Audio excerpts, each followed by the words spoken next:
Bonjour à toutes et à tous, ici Montoru, j'espère que vous allez bien. En ce lundi 29 septembre, c'est le début de la semaine, de bonne heure et de bonne humeur, on va parler du marché crypto. On a encore des news exceptionnelles à voir ce matin avec un marché crypto qui commence à reprendre des couleurs rapidement. Alors, ce qui est cool, c'est quand on regarde le 30 jours, on voit qu'il y a quand même des perfs qui sont relativement intéressantes alors que le marché est très calme, il faut se le dire. On a du 27% sur Avax, on a, si on descend un petit peu, 55% sur Mantle, on a 12% sur OKB, on a 335% pour Memcore, on a également 1200% pour MYX Finance, on a Story qui réalise un 64%, on a 47% pour WorldCoin. Bref, on a 62% ici pour PumpFun. D'ailleurs, je pense que je vous ferai une vidéo sur PumpFun parce qu'il y a des choses extrêmement intéressantes à dire. On a du 37% ici. Donc, on a quand même, sur 30 jours, des performances qui sont relativement intéressantes dans un contexte où le marché est calme. Et donc, l'idée, ça va être de se demander, est-ce qu'on va pouvoir avoir ce type de performance dans le temps? Est-ce que ça va durer? Et est-ce qu'on ne serait pas dans un contexte favorable pour une potentielle alt-season? Alors évidemment, je ne parle pas sur du très court terme, on s'en fiche de ce qui se passe dans les 2 prochains jours. Ce qui compte, c'est ce qui va se passer dans les prochaines semaines et les prochains mois pour pouvoir anticiper. Les gagnants anticipent, les perdants réagissent. Vous connaissez la devise. Et pour ça, on va se baser sur des événements factuels. C'est parti. Alors déjà, la première chose que je voulais voir avec vous dans ce morning, c'est quelque chose de super intéressant au niveau du Fear and Greed. Alors moi, le Fear and Greed, je ne l'utilise pas quand il monte pour dire qu'on est sur un top de marché, parce que du moment où les altcoins commencent à s'apprécier de 15-20%, on a un Fear and Greed qui passe dans le vert. Par contre, je vais l'utiliser pour l'inverse, quand le marché est en zone de panique extrême. Et on va regarder un petit peu ce qui s'est passé là sur les derniers points bas. Donc on a eu, je vous invite vraiment à retenir ces dates, on va les voir juste après. On a eu ici un point bas autour des 30, le 12 septembre 2023, donc en septembre 2023. On a eu un autre point bas ici, autour de septembre 2024. On a eu une troisième crise de panique en mars 2025, ici. Et récemment, on a retouché, en tout cas le point des 30, on est retourné en dessous de la barre des 30. Et on va aller voir justement ce que ça donne. Vous allez voir, c'est extrêmement intéressant. Et donc, si on reporte les dates que l'on vient de voir, que je vous ai demandé de retenir sur le graphe de Bitcoin, ben on voit qu'en fait, le Fear and Greed, il est ultra efficace pour timer des points, des zones de rechargement, des points où le marché sature. Et c'est bien souvent à ce moment-ci qu'on a un Bitcoin qui recommence à s'apprécier. Donc, on a septembre 2023, la première date que je vous ai mentionnée, qui se trouve ici. Ensuite, on a septembre 2024, donc la deuxième fois où on a eu cette espèce de point bas ici, septembre 2024. Et on a eu un troisième point ici, en mars 2025, où le marché a vraiment pris peur. Et on était à ce niveau-ci, on est vraiment descendu d'ailleurs très bas, on est descendu sur la zone des 10. Et là, qu'est-ce qui est en train de se passer? Ben, en fait, on vient de retoucher ce niveau des 30, qui est pour moi un niveau extrêmement clé, extrêmement important, parce qu'évidemment, le marché partira toujours lorsque les gens en ont marre, lorsque les gens sont fatigués, ou plus personne ne croit en une appréciation potentielle des crypto-monnaies, notamment des altcoins. On vient de retaper ce point-ci, et donc ça nous ramène à ce niveau-ci, donc on va potentiellement accéder très prochainement, en tout cas pour moi, à une prochaine jambe haussière au niveau de BTC. Autre actualité extrêmement importante de ce matin, on a Vanguard qui prévoit un accès aux ETF crypto pour ses clients dans le contexte des approbations de la SEC. Il faut savoir que Vanguard a toujours, en tout cas historiquement, été contre le développement de cet écosystème, du marché des crypto-monnaies. Et ils sont en train, eux aussi, également, de se lancer dans l'aventure. Alors pour ceux qui ne le savent pas, au passage, Vanguard, c'est le deuxième plus grand groupe de gestion d'actifs au monde, juste derrière BlackRock. Et donc, l'idée, c'est d'aller comprendre un petit peu ce qu'on avait jusqu'à maintenant. On en a déjà parlé dans les Morning Bull Run. D'ailleurs, je vous invite à vous abonner à la chaîne YouTube pour suivre un peu ce qui se passe sur le marché des cryptos. Du moment où vous avez de l'argent, vous êtes investi financièrement et donc forcément émotionnellement dans ce marché qu'est le marché des crypto-monnaies, ben, abonnez-vous parce que vous devez suivre ce qui se passe et on fait vraiment tout le travail pour vous. C'est l'idée justement de ces Morning Bull Run. Donc, on avait vraiment les big boss de Wall Street. J'aurais pas pu mentionner ces entreprises autrement. On avait Goldman Sachs, on avait déjà discuté, on avait JP Morgan, on avait Fidelity, on avait BlackRock. Et maintenant, qu'est-ce qu'on a? Ben, en fait, on va prendre notre Vanguard et on va l'ajouter à la liste.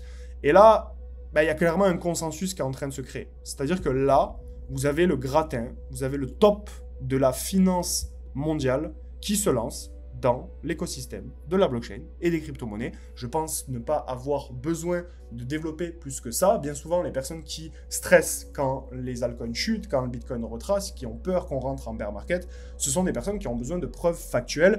Et moi, personnellement, je ne sais pas vous, hein, vous me le direz en commentaire, mais je considère ceci comme une preuve extrêmement importante de ce qui va se passer sur les prochaines semaines, les prochains mois, les prochaines années au niveau du marché des crypto-monnaies. Alors autre chose, je sais que vous êtes nombreux dans la communauté à suivre les Morning Bull Run et à être justement des membres du canal Telegram en même temps. Sur le canal Telegram, on vous avait annoncé qu'on rentrait sur la pré-sale de WLFI. On a fait un x25, je vous afficherai la petite capture d'écran justement à l'écran avant de publier la vidéo. Et là, on a eu une chute du token et le projet a lancé un programme de burn géant pour enrayer la chute de son token. Évidemment, c'est sur du court terme. Le but, c'est de regarder ce qui va se passer sur WLFI sur du long terme.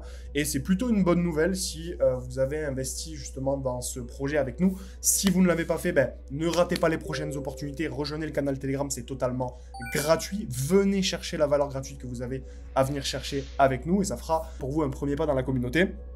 Mais quoi qu'il en soit, l'idée, c'est aussi de suivre tout ça ensemble, les différentes opportunités qu'on est amené à vous partager gratuitement. Bon, les membres du Taurus Circle, pour vous, c'est encore autre chose. On verra ça dans le groupe privé directement. Mais quoi qu'il en soit, voilà, c'est une bonne nouvelle parce qu'on vient diminuer l'offre en circulation du token et pour une demande qui va être amenée pour moi à s'apprécier là dans les prochaines semaines. Donc, c'est plutôt une bonne news pour ceux qui sont positionnés sur le projet et ceux qui veulent l'investir sur le projet. C'est pas du tout un conseil d'investissement, mais faites d'abord vos propres recherches. Pour moi, c'est pas WLFI un projet qui est exceptionnel d'un point de vue de ses fondamentaux. Par contre, c'est un projet qui appartient à Donald Trump, l'homme le plus puissant, en tout cas Donald Trump & Co, si vous préférez.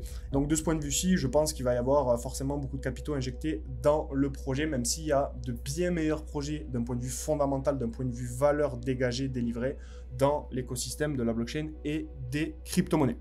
Et le dernier élément que je voulais voir avec vous sur ce morning, c'est de faire un petit récap de ce qui s'est passé là sur le cycle précédent. Vous savez qu'on est sur la market cap BTC dominance, donc plus la market cap BTC dominance va chuter, plus on va avoir un Bitcoin qui va perdre en force, en tout cas en parité, par rapport à l'ensemble de l'écosystème, donc à savoir les altcoins. Et donc qu'est-ce qu'on a eu, qu'est-ce qui s'est passé sur 2021 ? On a eu au niveau de la BTC dominance, une première chute, ici une phase 1, une chute brutale en rouge. On a eu ensuite une phase qui a duré plusieurs semaines, parce que chaque bougie ici représente une semaine, donc on est à peu près sur 77 jours, 80 jours, au niveau d'une phase de latéralisation, de consolidation du prix, avant de pouvoir vraiment amorcer un mouvement extrêmement violent. Donc c'est là vraiment où on a eu une belle alt season, où on a eu des altcoins qui ont commencé à s'apprécier. Alors les altcoins ne sont pas appréciés à partir de ce niveau-ci, et n'ont pas fini de s'apprécier à ce niveau-ci, évidemment. C'est pas binaire si vous voulez, là c'est surtout l'idée, c'est d'étudier la charte. Évidemment, pour vous donner un ordre d'idée, ceux qui n'étaient pas là en 2021, eh bien, on a eu des altcoins qui ont commencé à s'apprécier pendant à peu près toute cette phase-ci, ok. Et donc ça dépendait des market cap et des crypto-monnaies dont on parle, parce que vous savez que ça fonctionne par vague, ça fonctionne par cycle, ça fonctionne par narratif, ça fonctionne par tendance, et donc vous n'avez pas tous les projets qui explosent au même moment, mais l'idée c'est de comprendre ce schéma-ci, et du moment où on est venu break pour moi ce niveau qui était vraiment un niveau clé, ben on a eu une énorme chute au niveau de la BTC dominance. Et qu'est-ce qui est en train de se passer actuellement? Moi ça fait plusieurs semaines que je vous annonce que pour moi, le niveau en tout cas qui est extrêmement pertinent, extrêmement important à surveiller, c'est celui-ci, en orange. Donc vous avez tracé ce point-ci, le point en vert, depuis déjà plusieurs semaines. Je vous invite d'ailleurs à rejoindre le canal Telegram puisqu'on va suivre ça ensemble, l'évolution de cette zone dans le canal tous ensemble. Et là, pour l'instant, on a eu notre première phase, notre chute brutale. On est en train de latéraliser potentiellement avant d'arriver à la cassure de ce niveau clé. Donc là, je l'ai mis ici, mais ça peut également arriver ici, hein. Vous l'avez compris, avant de pouvoir avoir vraiment une chute assez violente au niveau de la BTC dominance. Donc c'est un graphe qu'il va falloir surveiller, qui est extrêmement important.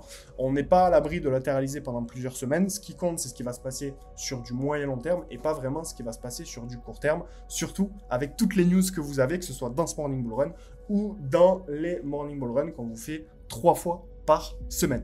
C'est tout pour ce morning, j'espère que ça vous a plu, j'espère que ça vous aura aidé. N'hésitez pas à vous abonner à la chaîne, si vous avez des questions, surtout posez-les en commentaire, je me ferai un plaisir d'y répondre. Et on se retrouve très rapidement pour une nouvelle vidéo sur la chaîne YouTube. C'était Moon Taurus.